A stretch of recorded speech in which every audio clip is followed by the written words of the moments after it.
Problem is, he's the big loser in it because he's a double world champion. He's the guy that expects to be a title contender. He's now dropped well over 40 points down on his teammate. He's given up points to Top Rack again, and he's the one that pays the price for it. But he pays the price because he qualified badly. And if you make a mistake in the Super Pole session, or if you're just not strong in a Super Pole session like Alvaro is, then you leave yourself vulnerable to things like that. When you're Buluga qualifying on the front row of the grid, basically every weekend he's been in World Superbikes. When you're Top Rack, always up there in the front row of the grid, you keep yourself away from those troubles. If you're in the mid-pack, you're stuck in the mire, you're in the jungle, and anything goes back there. Yes, indeed, it really is the jungle out there mid-pack. I was in the garage yesterday when Alvaro Bautista came in, and I was trying to get a reaction. However, you as you can expect, Alvaro Bautista was not best pleased, and neither was Scott Redding with it. Both pointing the finger at each other. However, both riders sometimes just going for the same piece of tarmac on the opening stages of the race. It can get a little bit crazy out there. Xavi Vierge on screen now, the number 97. P6 yesterday, a very good result for the Honda team. And I was speaking to Jose Esquimez on Friday, and he was confident of a better weekend, or even better than Phillip Island. And it seems to be, as of yesterday, things are going in the right direction for Honda. Yeah, for Honda, they qualified well with Xavi, and when you qualify well here, that made a big difference yesterday. It meant that he was able to stay in that lead group and then come away with a top 5 finish. It was actually a pretty lonely, probably a little bit of a boring race for him, but he had 5-6 seconds in front of him that was clear. He had a couple of seconds behind him to Van der Mark, and it ended up being just pretty standard for Xavi, really, but really positive to see a result like that, because Phillip Island was tough for Honda. It's another season where you're waiting for everything to click into place for Honda. They've got that good result at the start of the year, but now the pressure's on to build on that. We know that the Honda's good in the Super Pole race usually, so Xavi needs to make sure he finishes inside the top 9, and then you wait and see what happens for race 2, but good start to the weekend for him. Yeah, and even Iker Lecuona, his teammate, had a positive day considering he's coming back from injury on the number 7 Honda machine. Here's Danilo Petrucci, the top independent rider from yesterday. 4th place finish for Danilo. Goes from the outside of the front row here today on the Barney Ducati. And Danilo Petrucci has had a good solid start to the season so far, and of course he'll be hoping to chase the podium here today. However, Andrea Locatelli was just a little bit too out of touch for him yesterday, but on that Barney Ducati, Danilo Petrucci is looking on song. Another rider that will be looking for a big result here today is Alex Lowes. He did lose his lap from qualifying yesterday. He did suffer a crash in the opening stages of Super Pole yesterday. Then yellow flags made sure that he would start from the back of the grid. He was running in 9th position yesterday. It took him to lap 9 to get into 9th. And then as soon as he went into turn number 1, on lap number 10, unfortunately just tucked the front over the bump a little bit, and down he went. But Alex Lowes showing good speed this weekend, and of course was chasing his twin brother Sam, and Sam is another one who'll be looking for a big result here today. Was looking brilliant yesterday, well and truly in the podium battle, but unfortunately just came a cropper in the middle part of yesterday's race, so he's still chasing his first podium. And Steve, you have to imagine that in the Super Pole race here today, he will be well and truly in the mix. Yeah, I think it's one of those situations for both those brothers. There's a very contrasting weekend, and a bit of bad luck for Alex. Obviously it's his fault for the crash, but then bad luck with the yellow flags, and a little bit like Bautista in his situation. A lot of the time in Super Pole, you need to make sure you've got that banker lap time in. Alex didn't have that, then you have the crash, then you have the yellows. He ends up not really being able to put in a representative time, qualifies the back of the field. There's a bit of bad luck in it, and then you pay the cost for that all the way through the weekend. He did a good job in yesterday's race. He was up into 13th, 14th position on the first lap. He needs to do the same in today's race, and then try and do the next step in those 10 laps. He is a Super Pole race specialist. He'll be confident about being able to come away with a point in 9th, and then that 3rd row of the grid. And that's a good opportunity for him. For Sam, it's another big step for him this weekend. He was so strong in Phillip Island, probably the best we've seen from him in World SBK. Qualifies well in the middle of the 2nd row of the grid. Has a crash yesterday, which is unfortunate for him, but at least you're crashing out of those leading positions. You're having a good performance and a good race. He needs to, in the Super Pole race, make a good start, consolidate that, come away with a top 6 finish. Yeah, he does indeed. You can imagine both Lowes twins will be absolutely on it today, both the Super Pole race and race number 2. We're riding on board here with Alvaro Bautista. He's currently top of the session where he'll want to be today. However, he will be in the jungle in the early stages. He'll just have to keep his nose clean. He's powder dry in the opening stages of the race, and see where it goes from there. But I think Toprak will be, he doesn't quite go to the top of the standings, goes to P3, but he won't mind. It's only warm-up. However, he has been the rider to beat so far here this weekend. Missed all of FP1, well, barring an out lap.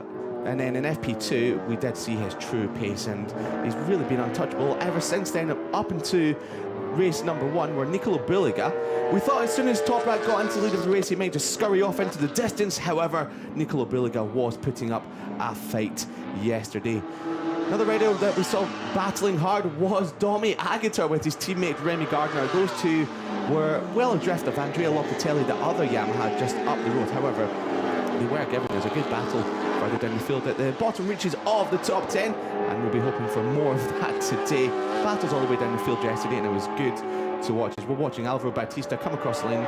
Now his teammates gone to the top of the standings. A bit of a speed wobble as he got some air underneath that front wheel. However, doesn't really give him too much of an issue as he heads down towards turn number 1. Yeah, and we know that Alvaro is obviously going to be strong in the races. That's where race 1 was disappointment for him, because if he hadn't had that crash with Redding, then you'd imagine on that opening lap he still finds a way to make moves down the start-finish straight, find his way into those top 10 positions, and working his way up through the points-paying positions, and would have had a decent enough performance yesterday. That's where it's costly to have an incident like that. The Super Bowl race is tough for Alvaro, though, and 10 laps is a sprint race for these riders, but this is also the longest track of the year, so that might help Alvaro a little bit. We're using harder tyres as well, don't have the Q tyre available, so maybe for Alvaro it comes back to him a little bit. But yesterday put him into a hole, and we've said a few times already this weekend that when Alvaro's in a hole, it's difficult for him. He tends to, almost that momentum works against him.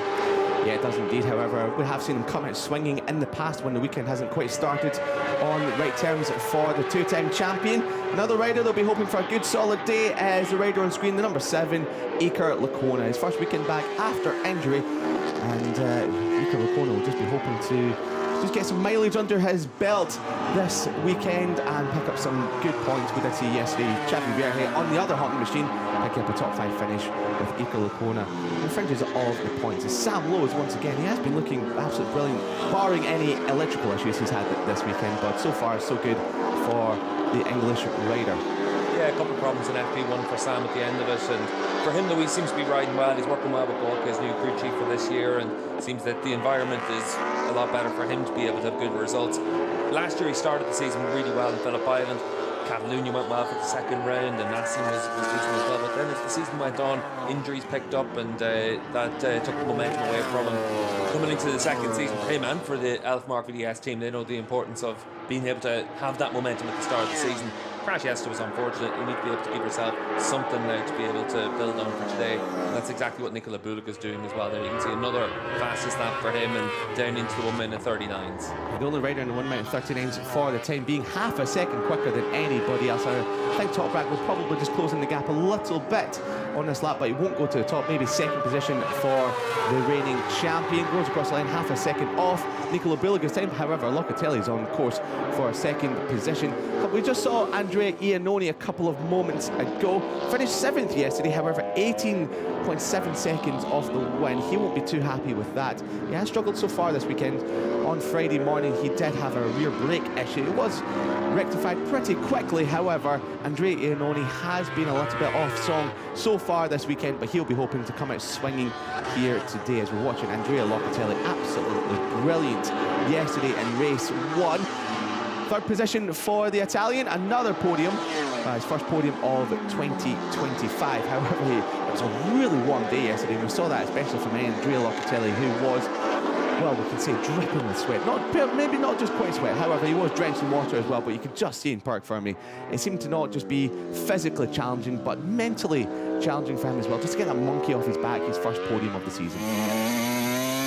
Yeah, and it is one of those situations for the riders that the challenge around here is that it's such a long race, and particularly for someone like Locatelli, considering that there's pressure on him. Jonathan Raisin here, who's the Yamaha rider, He was 10 seconds up the road from another Yamaha yesterday. He's asserted himself here for this weekend. He has indeed, as Nicola Bulliga just matches his previous lap time of 39.968. So Nicola Bulliga is looking like the rider to beat here today. However, it's only morning warm-up. You can imagine some of the riders aren't pushing to 100%, just maybe getting the bike dialed in, especially for some of the riders that didn't finish yesterday's race as Michael van der Mark rounds the final corner. Another rider that we could possibly mention as having a positive day yesterday was Taryn McKenzie on the MIE Honda. Picked up 14th position yesterday. Doesn't sound like much, however, that team has been a little bit subdued for points so far in their World Superbike career. It was Taryn McKenzie's first points since round 3 at Assen last year, so Taryn McKenzie will be hoping to push along and get some more points on the board here today and for the rest of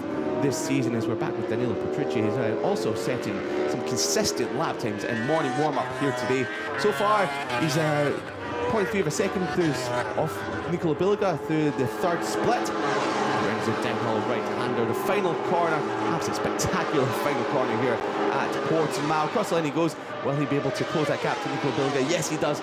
It's 4/10 of a second down. However, Nicola Bulliga, he has set 2 lap times exactly equal in the previous 2, and he seems to be well dialed in with that Aruba Ducati. Alvaro Bautista, he's found some late speed in warm-up. He's gone up to 3rd position, and Axel Bassani just following him. Bassani will be looking for another strong ride today. Finished in 9th yesterday. Another top 10 for Bassani, who has been struggling so far around here in Portimao through testing and of course this weekend. Yeah, he's made a step forward during the course of the race weekend. Came with a top 10 finish yesterday. Obviously, we've got those incidents in front of him, but for Bassani, it's about trying to make sure you build on that today. The Super Bowl race can be very difficult for him, but coming with points in race 2, that's definitely what the target has to be. Yeah, and he does indeed. And if Alex Lowe's comes through on him, maybe I'll just be able to tag onto the back of his Bimota teammate and follow him through the field. As we're just watching the practice start, looks like a good start for the Bimota of Alex Lowe's. Getting ready for Iannone as well. Front wheel comes up a little bit, probably not quite as good. Alvaro Bautista, much better start initially before the front wheel pops off the ground, but no problem there for Alvaro Bautista as he runs on deep in towards the car layout at turn number 5. So for today's warm-up, the last one before the action really begins, it's Nicola Bulliga leading the way, the only rider into the 139s ahead of Danilo Petrucci, who has been well and truly inside the top 5 this weekend. Qualified 3rd yesterday, was 4th yesterday in race number 1. He'll be looking for a podium today. And Alvaro Bautista, it's a Ducati lockout of the top 3 before top rack Razgat Lioglu next up, and then podium finisher Andrea Locatelli in 5th. Yeah, and